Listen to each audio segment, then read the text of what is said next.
All right, how's it going? Welcome back to another video here in the series on linear algebra. One of the main ideas that we are interested in when studying linear algebra is understanding what a vector space is. And the way that we have been tackling that problem so far in this section has been through looking at vectors, or specifically understanding the elements of a vector space. And what we've been doing so far is we have been looking at some of the operations that you can apply to vectors.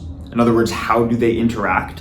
So they can interact with other vectors through vector addition, and they can interact with scalars through scalar multiplication. And then we also introduce these various vector products like the dot product, cross product, and stuff like that. So we talked about that, and then we also, in the past couple of videos now, have been talking about essentially the language that a vector can be written in. In other words, how can we describe a physical, or what we can think of as a arrow in space in different ways. And the way that we do that is by using different bases, right?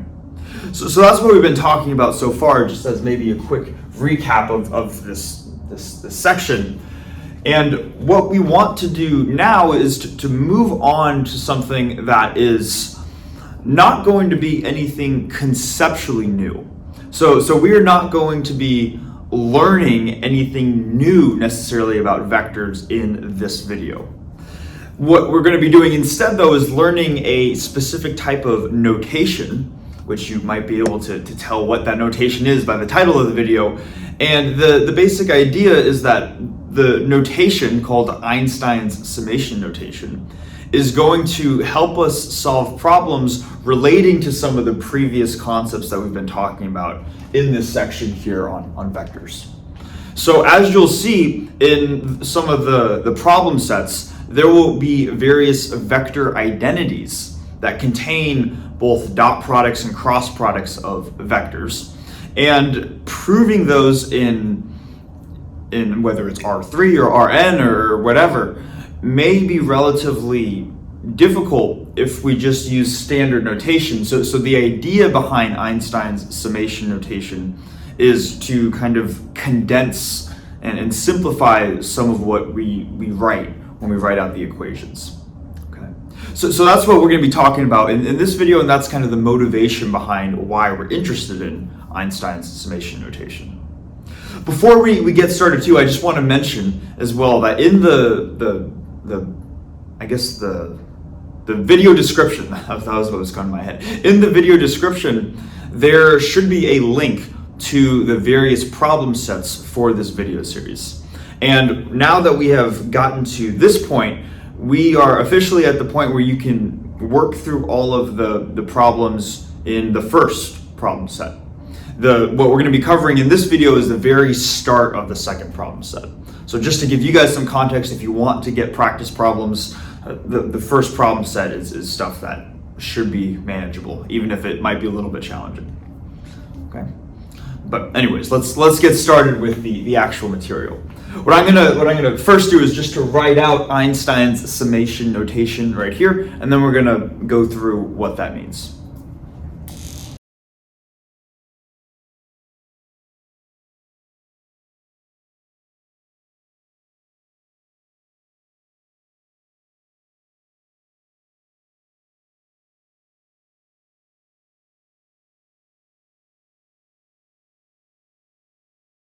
Okay, so we have this thing called Einstein's summation notation written up here on the board, so let's go through it together. So let's suppose that we have two vectors, x and y, and they're elements of Rn, and we want to take their dot product, and we would write it x dot y. We could ask, how do we do that, right? And we could go through the geometric version where x dot y equals the magnitude of x times the magnitude of y times the cosine of the angle between them. But we can also go through the algebraic definition, which is written right here. So you can imagine if x and y both have n components to them, when we take their dot product, we're just taking the product of the first component plus the product of their second components plus the product of the third, all the way through summing up the product of their nth components, right? So this would be one way that we could write out what the dot product x dot y actually is. We could write it a little more compactly by just using this summation right here, by saying that we have a summation going from I equals 1 up to n of x sub I, y sub I, right? And the basic idea, and I'm sure you're aware of this, but you would, I here acts as just an index that counts which component of the vector we're working with. So in I equals 1, we're working with the first component of both vectors. So you take x sub 1 times y sub 1 plus, and then the counter goes up 1. So then you go x sub 2 times y sub 2 plus x sub 3 times y sub 3 all the way through x sub n times y sub n. Right? Basically, the same thing as this, just written in a different way. Nothing new so far. Now, Einstein's summation notation is a way of simplifying this even further. And the actual part that is new, the actual Einstein's summation notation part, comes in from going from this line to this line. Essentially, what it says is that if we have a summation where within that summation we have two of the same index, so not the same variable like x or y, but the same index, in this case the letter I. And here we have that, right? Then what Einstein's summation notation tells us is that we can ignore the summation, not write it out, and the summation is just implied. And the summation is going to be implied whenever there are two of the same indices. Okay, so x sub I times y sub I inherently means x sub I times y sub I, and then we're summing over the index I. Okay, so being able to just not write the summation whenever two of the indices show up is what Einstein's summation notation tells us. Hopefully that makes sense. Okay. Now, also notice too, there's nothing special about the letter I. I simply just acted as an index to tell us what component of these two vectors we were talking about. But we could have also said, let's have this sum maybe go from j equals 1 through n, and then we just sum over x sub j times y sub j.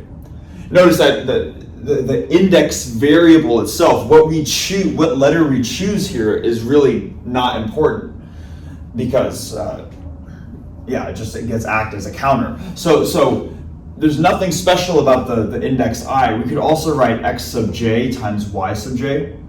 We could also write x sub k times y sub k. We can pick whatever index variable we want. The main idea is that as long as it shows up two different times in a given term, then a summation over that index is implied. All right. Hopefully that makes sense. And that's the basic idea behind his notation. All right. Einstein came up with this notation when he was developing general relativity back, I want to say, about a century ago now. And that's why it is named after him. It is the Einstein that is well known. Now, this notation has a couple of rules associated with it, which I have listed out right here. And I want to make sure that we understand these three rules, because this is the basic idea, but fully applying his notation would boil down to applying each of these three rules correctly when working with vector equations. Let's go through the first one at least. The first is that if we have an index that appears once in a term, that is considered a free index. Now, what does that mean, right? A free index. And I think to explain what that means, I just want to write out maybe an equation down here that's just a simple vector equation where we could have a vector v that is some linear combination of these two vectors x and y right here. So if it's a linear combination, maybe I have some scalar, which I'll give it a Greek letter just to really distinguish it, but some scalar alpha times x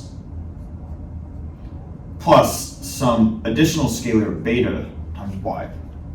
So this vector v is a linear combination of x and y, and because x and y are vectors in Rn, we could write out these vectors as column vectors. So we could say that the vector v has components maybe v1, v2, all the way through vn, and that equals alpha times x1, x2, all the way through xn, plus beta times y1, y2, all the way through yn.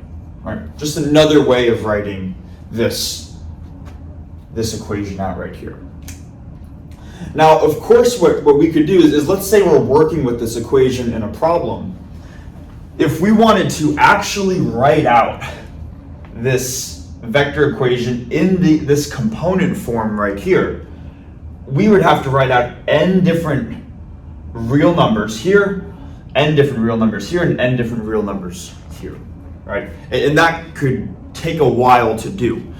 So what we could often do if we wanted to just simplify writing this out, if we were literally writing this out, is we could say, let's just provide an index variable, kind of like j or I up here.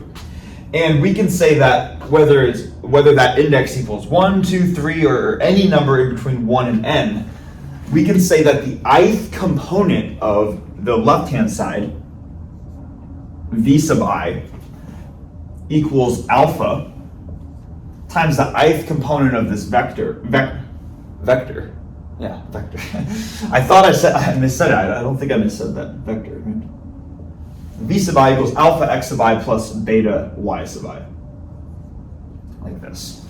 And whether I can take on any of the n different possible values, and that would represent n different equations.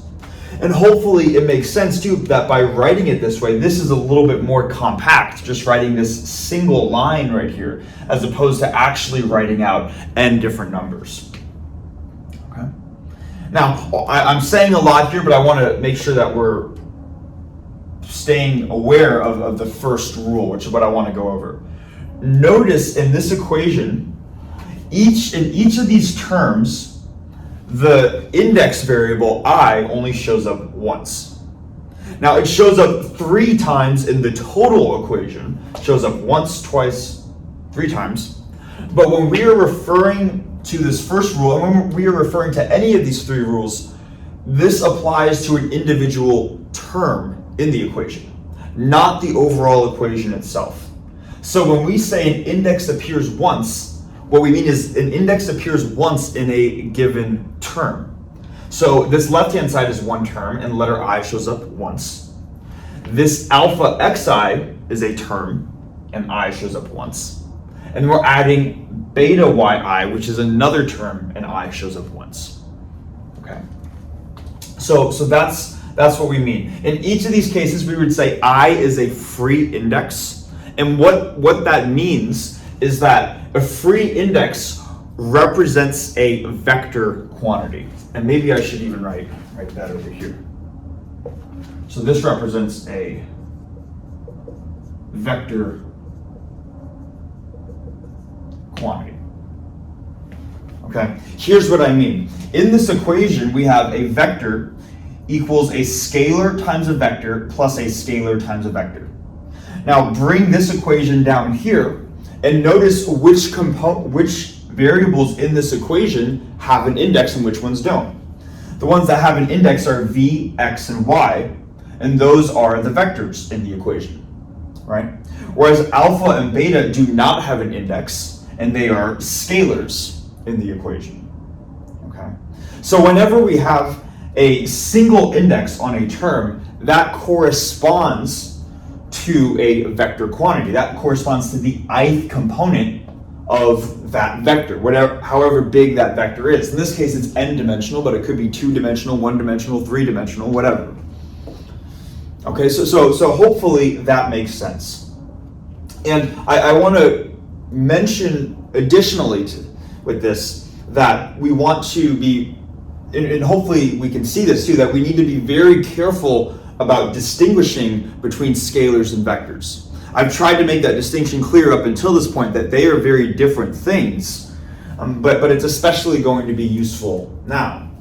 Because scalars do not have an index variable, whereas vectors do have an index variable.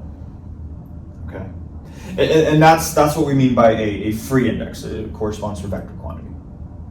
I hope that's clear. Okay.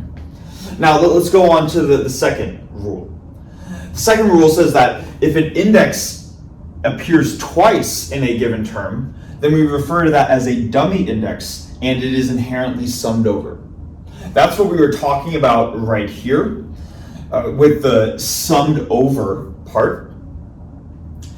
But what we mean by a dummy index is that it doesn't really matter what we call that index. Like in this case, I represented an index that we summed over, but we could have also chosen J and we would have meant the same thing. We could have chosen K and we meant the same thing. That would have been very different in this case. In this case, we have an I right here, and we have an I right here, we have an I right here. And it's very important that in each of these terms we have an I. This equation would not be right if we had V sub I equals alpha x sub j plus beta y sub I. All of these individually need to be I to say that, let's say I is 1, to say that the first component of V equals alpha times the first component of x plus beta times the first component of y. Okay? So when we have a free index, it's not considered a dummy index because what we write actually matters. Whereas here, we could really call it whatever we want because we're summing over it. It doesn't really matter what we call it. Okay. I hope that makes sense as well. And the final rule is that if an index appears more than twice in a given quantity, then there is some sort of mistake. An index should only appear 0 times, 1 time, or 2 times in a given quantity. Again, not to say that an index appears more than 2 times in the overall equation, but for a given term within that equation. So for example, if we were to somehow have x sub I, y sub I, and z sub I, something is not right with that. And you could say, doesn't that mean we could sum over take x1, y1, z1 plus x2, y2, z2, and so on? With this notation, there's nothing inherently wrong with that. But when we work with Einstein's summation notation, we are going to be working with equations where that won't be the case. In the case where we would have a third variable, that could often just get included like this, maybe yz sub I. And there will be some way, shape, or form that we are working with at most 2 different indices. Okay. And maybe too, in case that point is a little bit confusing, let's remember why we have 2 indices in the first place. We have 2 indices in the first place because we are inherently taking a dot product, x dot y. But it's almost like if we were to include a third one, a z sub I, that would be like saying z dot x dot y. But that doesn't really make sense, right? If we remember, x dot y outputs a scalar. It takes in 2 vectors and spits out 1 scalar. So this quantity, x dot y in parentheses right here, if this is a scalar, we cannot dot this scalar with a vector, because you can't take a dot product between a vector and a scalar. You have to have a dot product between a vector and a vector. So do you see what I'm saying? That we can't have an equation like this because that doesn't make sense with how some of these vector products are defined. It only makes sense if we're working with equations that have the dot product and cross product defined the way that we have defined them, essentially. Okay, I hope that this makes sense. And we're going to go through some examples to help solidify this notation. Because I'm just going to erase this real quick, but as I'm erasing this, we're going to see that there are going to be some problems on the problem set, but that go through this. But this notation, even if it takes there's a little bit of a learning curve at first in just learning how to use it. But once you use it, you're going to find that it is much more compact and it's very easy to prove vector identities, especially when you get to larger dimensions. Okay, so there's a massive benefit in learning it. Now, let's just say, for example, we have this quantity right here. This will be kind of our first example. So we have A dot B times C plus B times A dot C. I don't know, something like this. This is some vector quantity, and we want to write this out in Einstein's summation notation. So how would we do that? And notice what's nice about this too is I don't need to specify what A, B, and C are, or like what dimension I'm working in. I could be working in R2, R3, Rn, whatever. And the Einstein summation notation is inherently going to be, it's going to work the same, right? So let's first, to see how we can write this out in Einstein summation notation, we want to first distinguish what is a scalar and what is a vector. And that's probably good practice too if we're not used to distinguishing the two. That should be the first thing that we distinguish, okay? So within this first term, we have a sum of two terms. And in this first term, we have A dot B. That takes in two vectors and spits out a scalar. So this quantity right here, where will inherently be a scalar quantity, while this quantity right here, C, this is going to be a scalar times a vector, and that will just be some vector. Now, if we go to the second term, we have a similar idea, right? A dot C, this is a scalar because it takes in two vectors, spits out a scalar, so this would be a scalar, whereas B would be a vector quantity. Based off of that information, this describes how we can apply these rules right here. I think one more thing I want to do too, I just realized, for the first law I wrote this corresponds to a vector quantity. When an index appears twice, that corresponds to a scalar quantity. Kind of like how xi, yi, the letter I appears twice in this quantity, and x dot y itself is a scalar quantity. So let me also write that just to make sure that we have that. Scalar quantity. Okay, now let's actually apply these rules. So maybe let's start with the scalar quantities. So I have A dot B, and the way that we would write that out is similar to how we would write it out, just like this. This is a dot product between two vectors, and it can be written compactly like this. So let's do the same thing with A dot B. We know that what we're going to be doing is having the ith component of A times the ith component of B, and there's inherently an implied summation over this index I. Okay? We can do the same thing right here. I can have the ith component of A times the ith component of C. But what I'd like to do is just to emphasize the point that the index here does not matter. I could write whatever letter I want. I'm going to write A sub j times C sub j. And we might be saying, is there a problem because A is a vector and we have the ith component here and the jth component here? The answer is no, because by the time we finish summing over this index, we're just going to have one overall quantity. By the time we finish summing over this index, we're going to have one overall quantity. Because we are working with scalar quantities, that means that what we call this index does not matter. Okay? Hopefully this makes sense.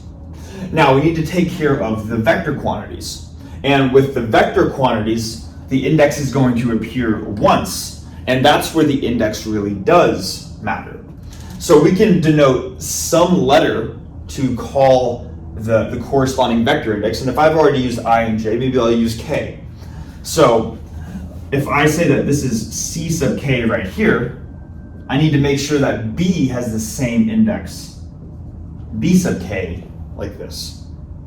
So this right here is another way of writing out this vector quantity using Einstein's summation notation. I hope that makes sense, and I hope that's clear. This is one of these things too that when I first learned about this stuff, I had a lot of questions. It is very confusing to me, and admittedly it's difficult to try to predict people's questions through a video screen.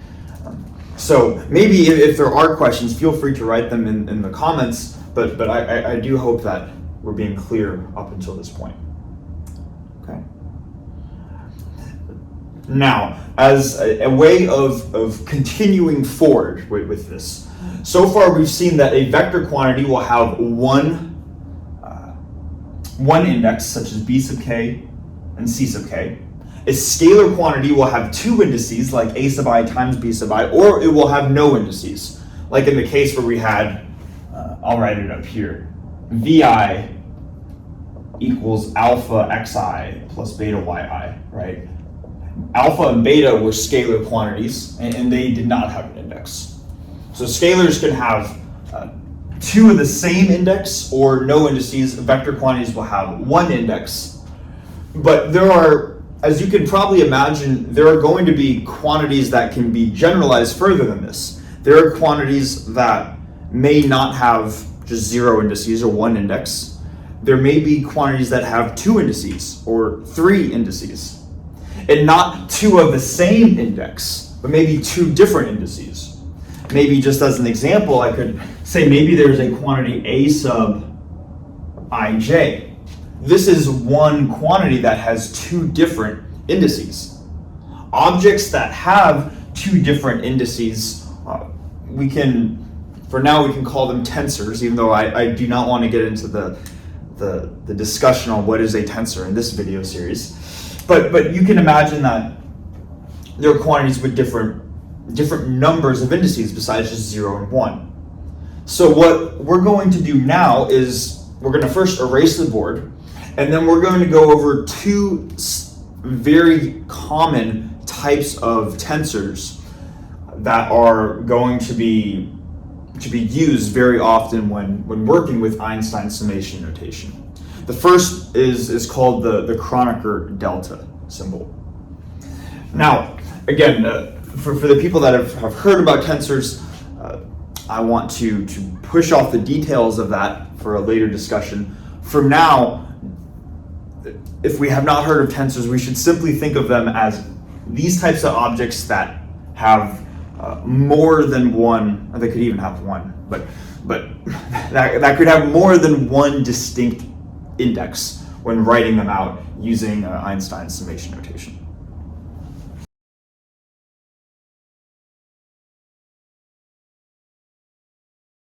Okay, so we have the first of two main tensors that we're going to be talking about when referring to tensors in this entire video series. The first being this thing here called the Kronecker delta symbol.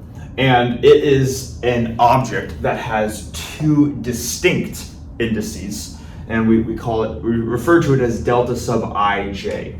And this might look initially like this abstract thing, but really it's only going to equal one of two values. It's going to equal 1 when I is equal to j, and it's going to be equal to 0 when I is not equal to j. So it equals 1 or 0. It's kind of convenient, right? So just to go through some basic examples, the quantity delta 1, 1, that would be when I is 1 and j is 1. So because the index is the same, we would say delta 1, 1 is equal to the number 1, whereas delta 1, 2, the indices are different, so it would be equal to 0. Okay, and that's all there is to the Kronecker delta symbol. All right, so hopefully that's clear, right? There's not a whole lot to it, but how does this quantity actually get used? And I think what I would like to do to make this clear is just to go through some examples involving vector quantities as well. So let's say that we have delta ij, And then we also have the quantity AI right here. All right. And we want to evaluate what this quantity is equal to. All right. And first of all, hopefully this makes sense. This thing, it has two distinct indices, so it is a tensor, whereas this has one distinct index, so it is a vector quantity. Now, how would we go about evaluating this? Well, notice that each of these two terms are in a product, so this is one overall, or each of these two quantities, I should say, are in a product, so this is overall a single term. And because the index I shows up 2 times, that implies that there is a summation over I. Let's suppose that this vector A is in R3, so it has 3 components, A1, A2, and A3. Because we're just learning about this for the first time, I'm going to be very explicit and rather slow with what this means. So if I were to include the implicit summation, we would be going from I equals 1 to 3, delta ij ai. All right. Now let's just evaluate what this summation is. So we'd first start when I equals 1, so that would be delta 1j a1 plus delta 2j a2 plus delta 3j a3. Okay. And this is actually a good point, I think, to point out something that I guess implicitly mentioned in the last whiteboard, but not explicitly maybe. And when we say that an index shows up once, we call that a free index. But we can use free indices as a way of keeping track of the fact that we are doing things correctly. A free index should show up in every single term in a given equation. So notice how, if maybe the left-hand side, let's write this down here. The left-hand side is delta ij ai. I here is the dummy index because there are 2 of them, so it's summed over, which means that the letter I should not appear on the right-hand side. J, however, only appears once, so it is a free index, so we should have because we have 1 factor of j here, we should have 1 factor of j in every other term. And notice that we do. 1 factor of j here, 1 factor of j here, here, and here. So everything maps out correctly. Being able, and we'll get more familiar with that skill as we practice this more, but that's something that we can keep in mind. We can use free indices and dummy indices as a way of making sure that we're doing things correctly when working with this notation. Okay? So hopefully this makes sense up until this point, but there's not a whole lot that we can do to evaluate this any further unless we specify a given value of j. And j is going to take, if I goes from 1 to 3, then j is also going to go from 1 to 3. So we could just pick any value of j that we want, and maybe doesn't matter, let's pick 2, for example. And if we have a factor of 2 here, we should have a factor of 2 everywhere else, where there is a j. So we can replace this with delta 1, 2, a1 plus delta 2, 2, a2 plus delta 3, 2, a3. And now we can evaluate this a little bit more. What does this first term equal? Well, delta 1, 2 has 2 different indices. 1 and 2 are not the same. So this is 0 times a1, or just 0. Now if we add up this term, the indices are the same here, 2 and 2. So this is 1 times a2, or just a2. And then same thing here, indices are different, so this is 0 times a3, or just 0, so this would equal a2. So the quantity delta I2 ai is just equal to a2. So hopefully this gives us a way of seeing some of the usefulness of the Kronecker delta symbol. If we have just an arbitrary vector a, and we're summing over all the components, but maybe we want to pick out a specific component. In this case, we wanted to pick out the second component.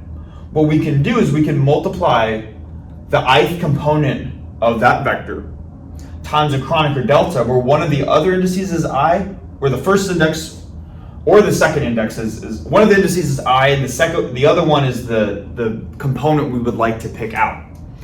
So in this case, we use the Kronecker delta as a means of picking out A2.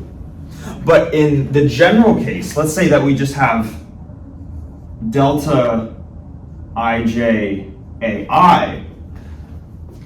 We're summing over I, and j gets used as the index that gets picked out. So this would end up just giving us a sub j. Hopefully that makes sense from here, but also hopefully it makes sense just by looking at free indices. I is a dummy index, so it gets summed over, so we should not have an I here. There's one factor of j, which is a free index on the left-hand side, so there should be a single corresponding free index on the right-hand side. So the Kronecker delta gets used to pick out a specific component of a given vector. That is the usefulness. That is why we tend to care about Kronecker deltas, and the main reason that they get used in vector equations. All right. Now, we can ask the question too, maybe pause the video, what would this quantity right here equal? Delta ji ai. So now I've swapped the indices between I and j. So now instead of ij, I have ji. What would this equal? Now, assuming we've paused the video, hopefully we can see that based off of how the Kronecker delta is defined, it doesn't really matter. Whether either I and j are going to be equal or I and j are not going to be equal. So it turns out that this is a property of the Kronecker delta that, in general, delta ij equals delta ji. The order in which we write the two indices, or two index variables, does not matter. So because it doesn't matter, same thing, we're going to sum over I, it's the dummy index, and the free index is j, so we should have one factor of j on the other side. Hopefully that makes sense. And again, what we are going to be trying to do, or what we are trying to do in this video, is just introducing this tensor, and then I'm going to erase the board, we're going to go through another tensor, but know that the next video is going to be dedicated to going through more applications of this, because I really think the best way to get familiar with all this stuff is just by doing plenty of examples. But yeah, let me erase the board, and then we're going to cover the second of the two main tensors that we are interested in this video series.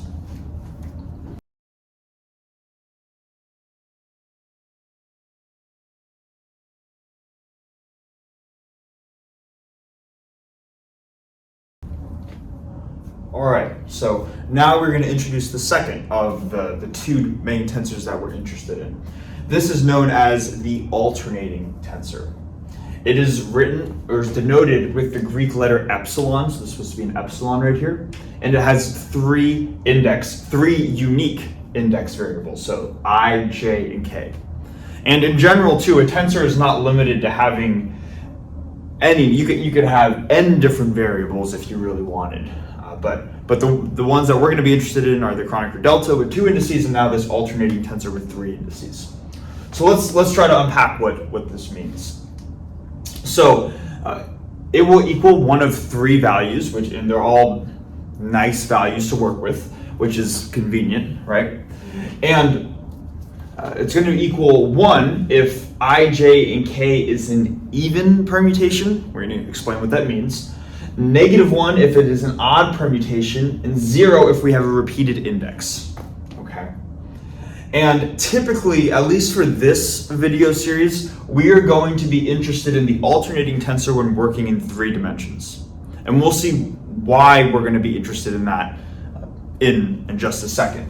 But because of that, we can, unlike with the Kronecker delta, which is very useful to think of in n dimensions, for this video series, it's effectively good enough to just think of I, j, and k as being indices that range from 1 through 3. So if that's possible, if we have 1, 2, and if we have 1 through 3 for each of the I, j, and k's, then let's just think of the different possibilities that we could have for I, j, and k. First of all, let's actually just think of the 0 case when the alternating tensor is 0. And if it's 0, that is if we have a repeated index. So if any of these 3 hold the same value, or if all 3 hold the same value. So an example of when the alternating tensor is 0 is if we have epsilon 1, 2, 2. 3 different numbers, but 2 of them are the same, so this would be 0. Same thing if we had epsilon 1, 2, 1, 2 indices, so there's 0. Same thing, this is going to look kind of funny, but if we have epsilon 3, 3, 3, it's like a backwards 3 and then 3 3s. Repeated index is the main idea, so it's always going to equal 0. So the only time where it does not equal 0 is in the case where I, j, and k all take on different values. One takes on the number 1, one takes on the number 2, and one takes on the number 3. Now, let's just write out all the different possible ways that we could write out the numbers 1, 2, and 3 for I, j, and k. So we could say, let's do this here. We could say I meant to write a comma. I, j, k. And then let's just write out different possibilities. We could have 1, 2, 3. We could also have 1, 3, 2. We could have 2, 1, 3. We could have 2, 3, 1. And then the last two, when the 3 goes first, we could have 3, 1, 2, and then 3, 2, 1. So there are 6 different possibilities for when I, j, and k all have different numbers, and these would be the 6 right here. And we can use these 6 possibilities to determine, or just to talk about even permutations and odd permutations. So here's the basic idea. Essentially, when we talk about a permutation, we start by imagining I, j, and k being written in ascending order. So that would be this case, 1, 2, 3. Then from there, we would imagine swapping any 2 elements or any 2 adjacent numbers and then seeing what combination seeing how many swaps we perform. If a permutation contains an even number of swaps, we would call that an even permutation. And if it contains an odd number of swaps, it would be called an odd permutation. Let's go through each of these examples to just see what I'm talking about if that's unclear. So we'll start with the most straightforward one, epsilon 1, 2, 3. That is if we have 0 swaps involved with these numbers written in ascending order. So 0 is an even number, so it would be an even permutation. So epsilon 1, 2, 3 would be 1. Now let's move on to this case, epsilon 1, 3, 2. We could determine the number of, or determine the type of permutation by saying we could swap 2 and 3, those are 2 adjacent numbers, and then we would get 1, 3, 2. So there would be 1 swap needed to produce this permutation. So because 1's an odd number, it is an odd permutation, so epsilon 1, 3, 2 is negative 1. Let's move on to this one now, epsilon 2, 1, 3. Hopefully we start to see the idea. I think I'd rather just go through all of them, I'd rather be too thorough than not thorough enough. So with 2, 1, 3, that can be obtained by swapping the 2 and the 1, because those are adjacent. So 1 swap is needed to get to this sort of pattern of numbers. So that is an odd number, so epsilon 2, 1, 3 is negative 1. Going over to this one, epsilon 2, 3, 1, let's see, what can we do? Well, what we can do is we can first swap the 1 and the 2 to get 2, 1, 3. Maybe let's do this. 1, 2, 3. After 1 swap, we get 2, 1, 3. After another swap, we can swap the 3 and the 1 to get 2, 3, 1. So two swaps are required to get this. So this is an even permutation, so this is plus 1. So what's the next one? 3, 1, 2. Okay. So with 3, 1, 2, we're going to have, let's start with 1, 2, 3 and see how many we need to get to 3, 1, 2. So we can swap the 2 and the 3 to get 1, 3, 2. And then we can swap the 3 and the 1 to get 3, 1, 2. That's 2 swaps, so epsilon 3, 1, 2 is positive 1.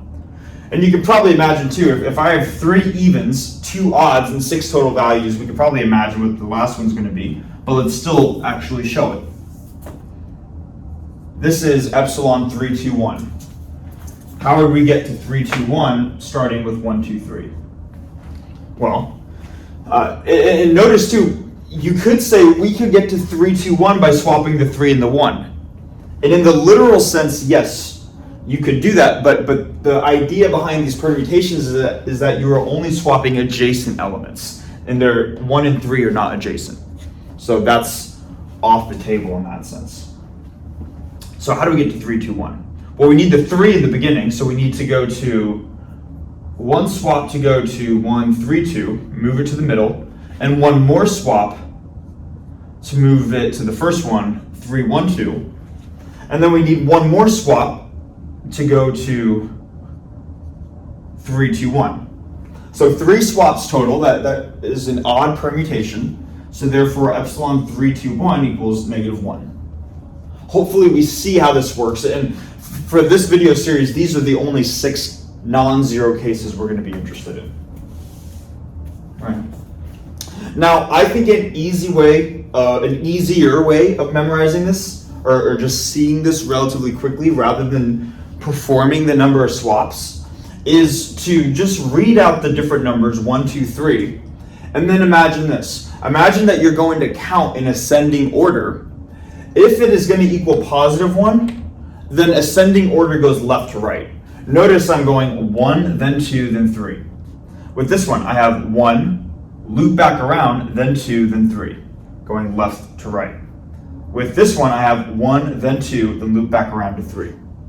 Whereas with the -1 cases, going in ascending order is the opposite. So now I'm counting backwards. So 1, loop around, 2, 3.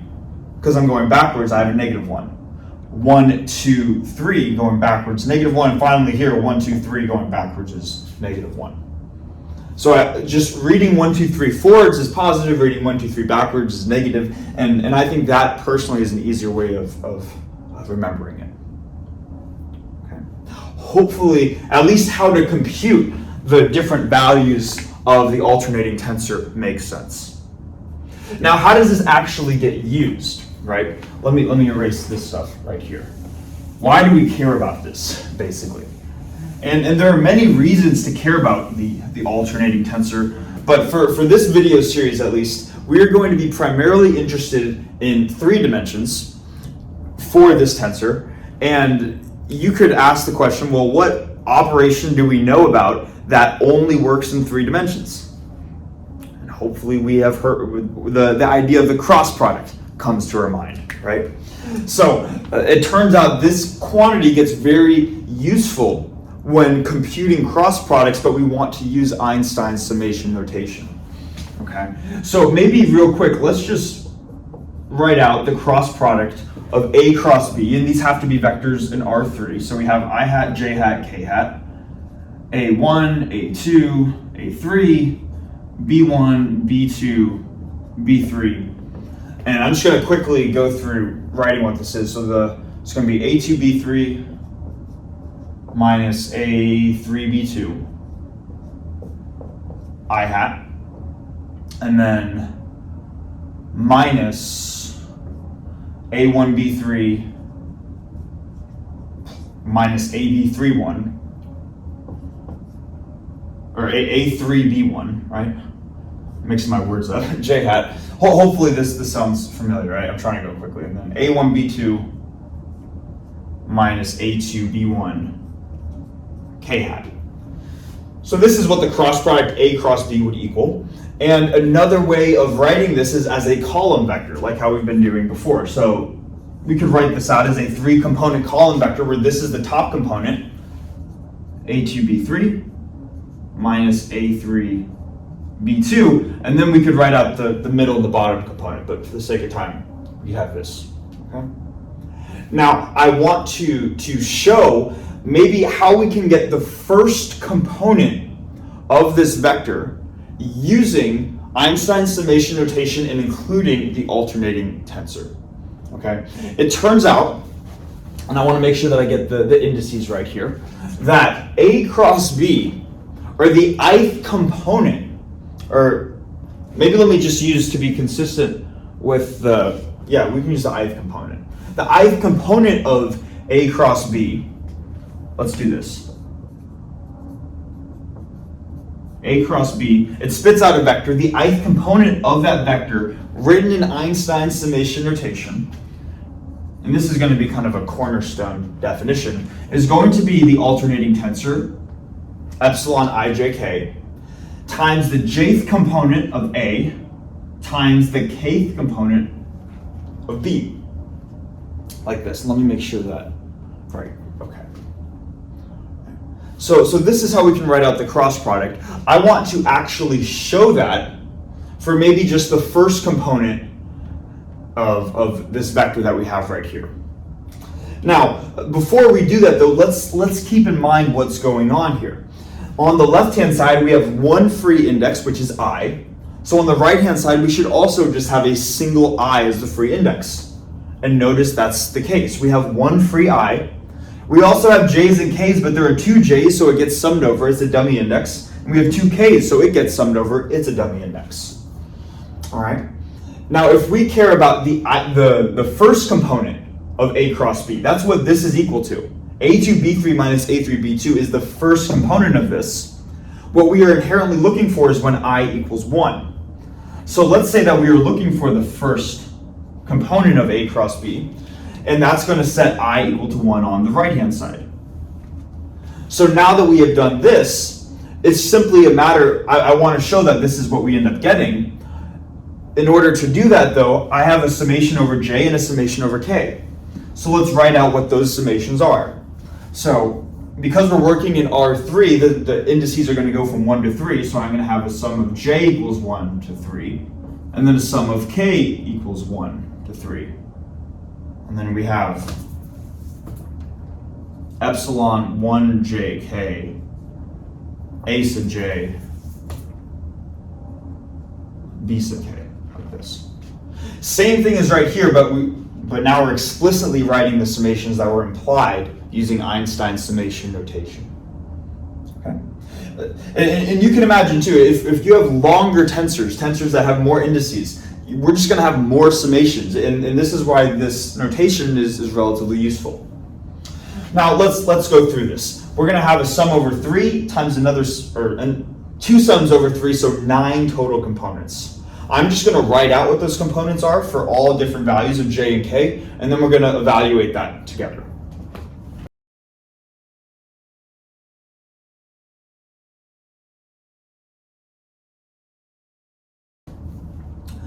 All right, so, excuse me, we have written out the 9 different components that would come from explicitly writing out this double summation. And now it's just a matter of evaluating what each of these 9 terms are.